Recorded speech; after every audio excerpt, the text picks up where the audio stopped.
Needs the field in proximity to hole there, 16 feet. First of a cubic yard of West Virginia with that one. From the ball first. Like what he's been working on. His swing was very good. He's trying to cover the ball better with his chest. Swing through to the left.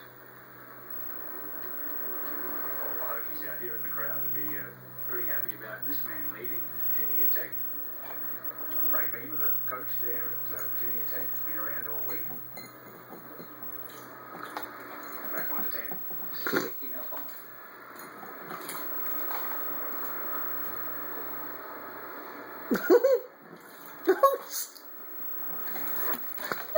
Nervous, a little low, quarter there for his bogey. Bill Lundy is currently at 9 under, but he's not going to remain there. And let's go to 14. And DH lead. The guys that have been playing well, Nick Faldo. This man played beautifully last week. The AT&T National and Congressional. Slightly different test, isn't it, from last week to this one? Yes, definitely, but the